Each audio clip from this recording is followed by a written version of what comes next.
Di sini saya akan menjawab soal 5.8a yang bagian pertanyaan delta S air. Di sini yang diketahui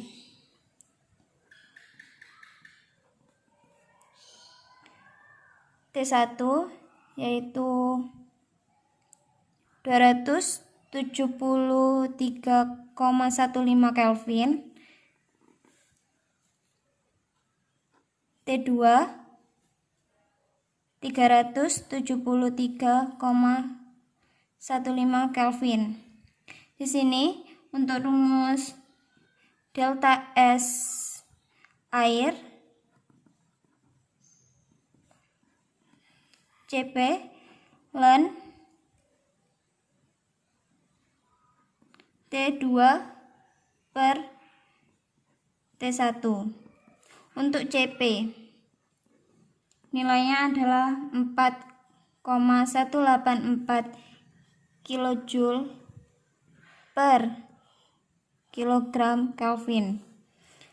Di sini Cp masukkan 4,184 kJ per kilogram Kelvin,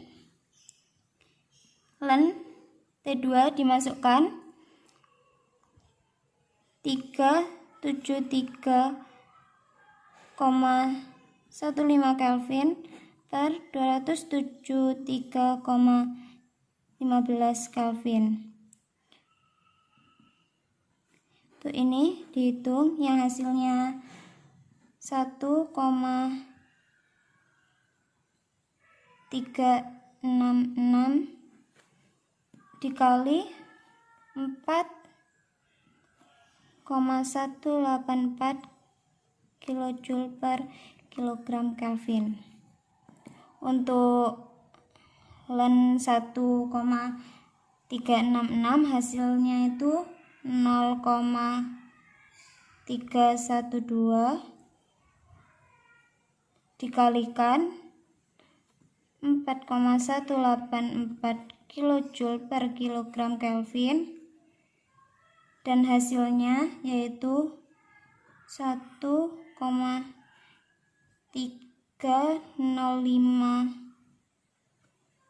kJ per kilogram Kelvin. Hasilnya untuk delta S air ini 1,305 kJ per kilogram Kelvin. Untuk selanjutnya akan dijelaskan oleh teman saya.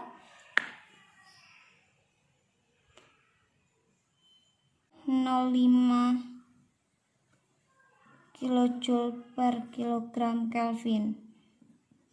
Hasilnya untuk delta S air ini 1,305 kJ per kilogram Kelvin.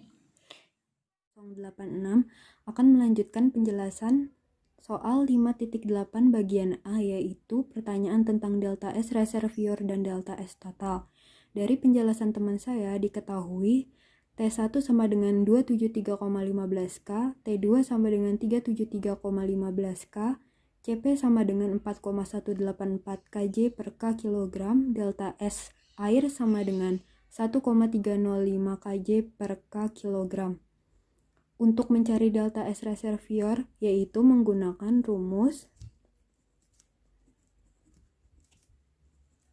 min Q per T2.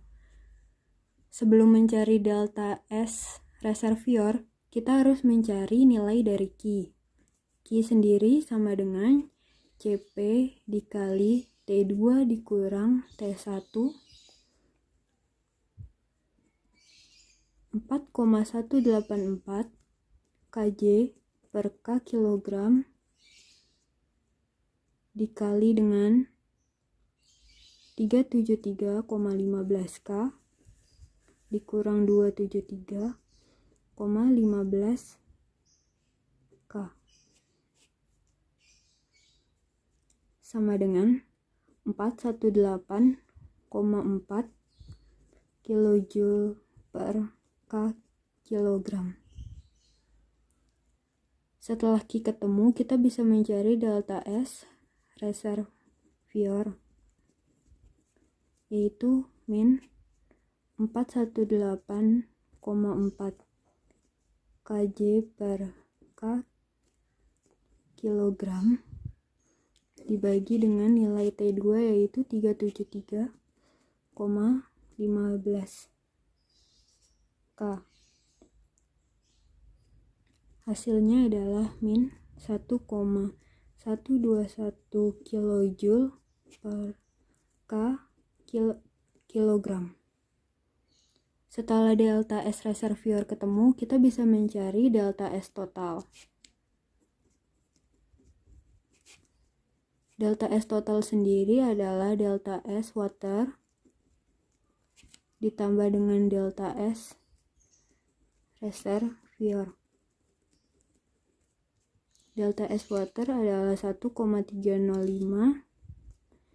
kilojoule per K kilogram ditambah dengan delta S reservoir min 1,21 kilojoule per K kilogram. Hasilnya adalah 0,184 kilojoule per K kilogram.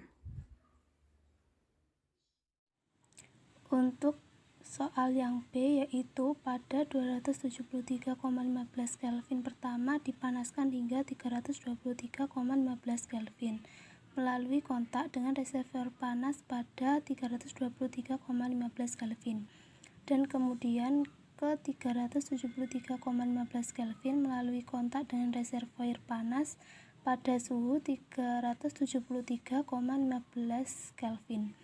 Berapa perubahan entropi total atau delta S? Pertama, diketahui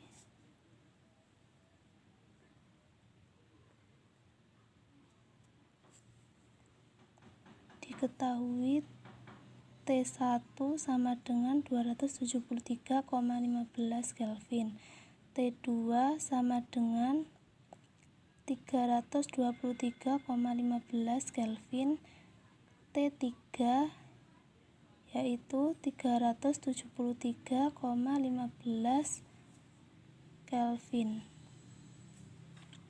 Untuk konstantanya atau Cp yaitu 4,184 kilojoule per kilo Kelvin. Yang ditanyakan di soal yaitu delta S total, sehingga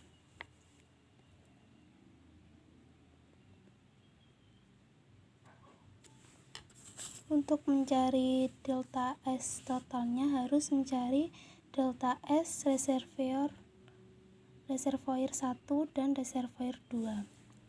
Untuk delta S reservoir 1, rumusnya yaitu Q1 per T2, di mana Q1 di dalam soal belum diketahui sehingga harus mencari Q1 terlebih dahulu dengan rumus CP T2 min T1.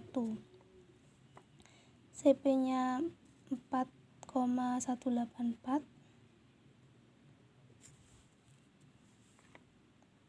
T2-nya 323,15 min 273,15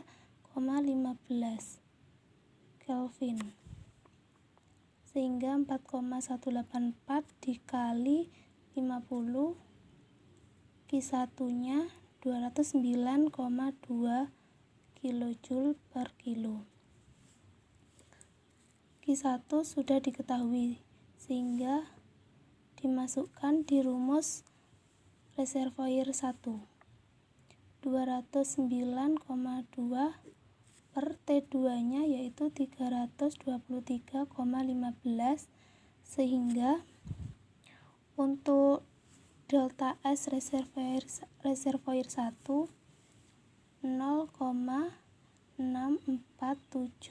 kilojoule per kilo Kelvin. Delta S reservoir 1 sudah diketahui. Sekarang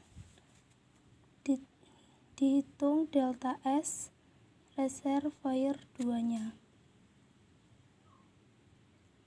Rumusnya Q2 per T3.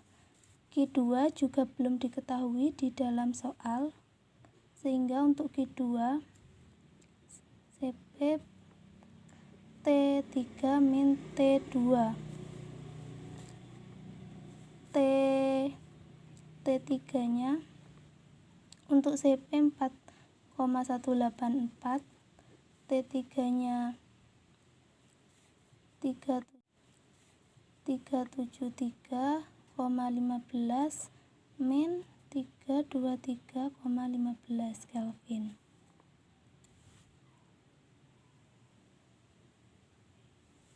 Sehingga 4,184 dikali 50 hasilnya 209,2 kilojoule per kilo. Q2 dimasukkan di rumus reservoir 2, yaitu 209,2, T3-nya 373,15, sehingga didapat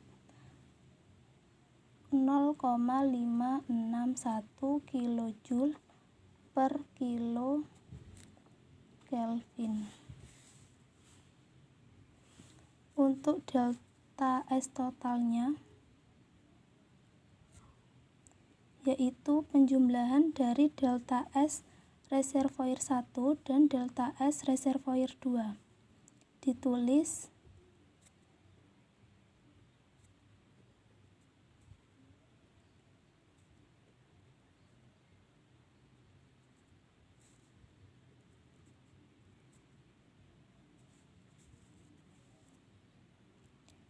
delta S reservoir 1 yaitu 0,647 kilojoule per kilo Kelvin, dan delta S reservoir 2 0,561 kilojoule per kilo Kelvin, sehingga delta S total 1,208 kilojoule per Kelvin. Nah, untuk soal yang 5.8 yang C adalah jelaskan bagaimana air bisa dipanaskan dari 273,15 Kelvin menjadi 373,15 Kelvin. Nah, untuk entropi yang 0 derajat kita misalkan dengan S1, dan yang 100 derajat kita misalkan dengan S2. Karena keadaannya merupakan keadaan standar, bedanya 0 derajat merupakan titik lebur. Dan yang 100 derajat adalah titik didih.